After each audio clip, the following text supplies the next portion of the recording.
Avant de couler le moindre mètre cube de béton sur un chantier, une étape incontournable s'impose, l'épreuve de convenance.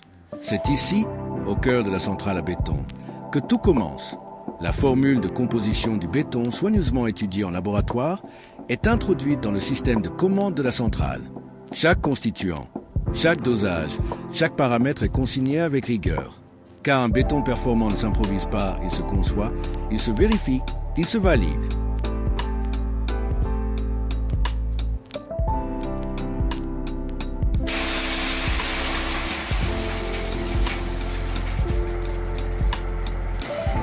La première opération est le dosage des granulats.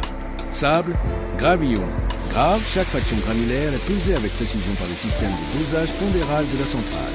Aucune approximation n'est tolérée. C'est le squelette granulaire qui conditionne la résistance mécanique et la maniabilité du béton. Un écart de dosage, aussi minime soit-il, peut compromettre l'ensemble des propriétés attendues du matériau.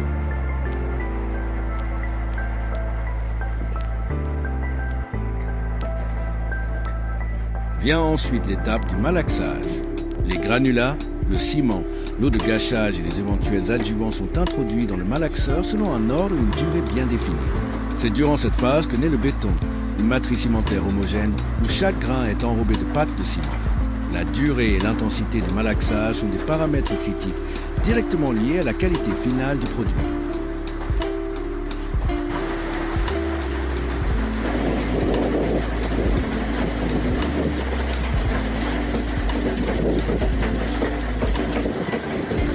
Le béton frais sort de la centrale. À cet instant précis, il est à son état optimal. La couleur, la texture, la consistance visuelle, tout est observé par l'ingénieur de contrôle. C'est à partir de ce béton que vont être réalisés les prélèvements pour les essais de caractérisation. Chaque seconde compte. Le béton est un matériau vivant, dont les propriétés évoluent dès la fin du malaxage. Conformément aux exigences normatives, un prélèvement représentatif est effectué sur le béton frais.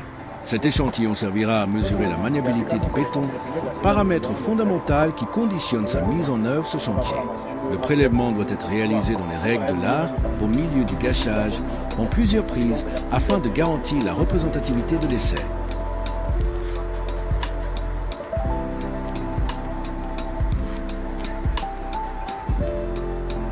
Place au slump test ou essai d'affaissement au cône d'Abrams, l'un des essais les plus emblématiques du contrôle du béton frais. Le cône normalisé est rempli en 3 couches égales, chacune damée de 25 coups de tige. Après démoulage, le béton s'affaisse sous son propre poids. La mesure de cet affaissement exprimée en millimètres renseigne directement sur la classe de consistance du béton, S1, S2, S3, S4 ou S5. Un affaissement conforme à la formule validée est le premier indicateur de qualité d'un béton bien dosé. Simultanément, un second prélèvement est effectué pour la confection des éprouvettes de béton.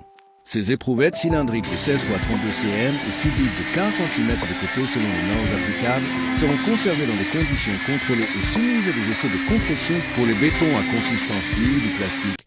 La mise en place dans les moules est assurée par vibration interne à l'aiguille.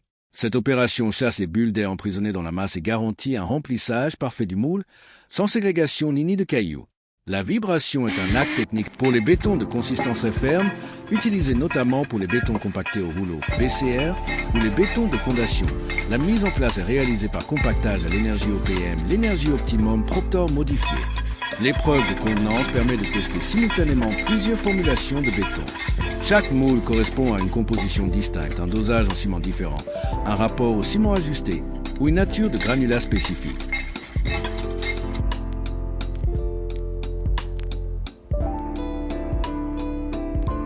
L'acte final et le plus décisif est l'essai de compression.